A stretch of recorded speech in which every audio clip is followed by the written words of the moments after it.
outside today?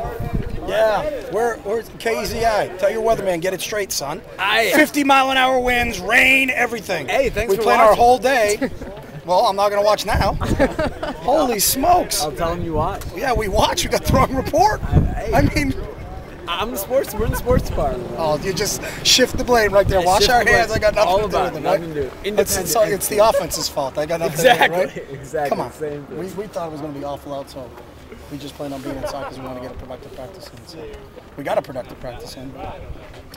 Do you miss anything? I mean, you talk about special teams in the stadium. Do you feel like you miss much? No, we just miss some return aspects of things, but our kickers still get outside to kick, so those guys don't miss the kicking aspect. There's a couple of return things, and we'll be able to get that in tomorrow. Your pass rush has been really productive the last few weeks. Has been any key to that? I just think those guys are getting more experience. To be honest with you, Ken, they're seeing a lot of things, and it's like that. When guys get in there, obviously you lost 3 real good players in Bear and Mo. Zach, but some of those other guys are now starting to see things, and now instead of thinking about the move, they've already can hit it. I think it's because of how hard they've been practicing, how hard they've been trying. Do you think you confuse the offenses with some of those stunts and blitzes you do? Maybe. I know they confuse us when we face them.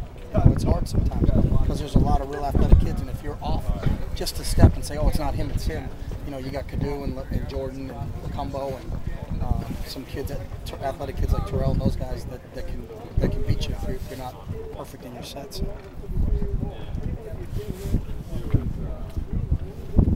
Some reports about Robert Woods being questionable because of an injury. You talked so much about how personnel drives scheme.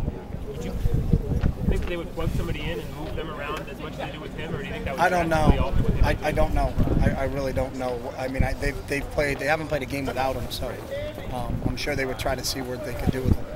And we still have to defend the formation. So if he's in there, I mean, obviously we're real aware of it, but we also know he's not in there on every play. So, but I mean, I think everybody's. What did they say he was? Questionable. Everybody's probably questionable at this point in time. It's a tough league, and he's playing. I can tell you that right now. I love that kid. He's a competitor. He's playing. Matt Barkley said, Matt Barkley said something that you guys were worse last year. You're worse this year than you have been. He talks. It seems like a lot of times we're talking about something that he said. Your guys don't do that. Can you talk about why you guys have the philosophy to you guys don't say stuff like that? Here's my problem with people. That's not what he said. He said he thought our team was better last year than this year. Right. And to be honest, he didn't say we were worse, so don't throw that word out there. And to be honest with you, he may be right. It doesn't matter. Last year's team may be better than this year's team.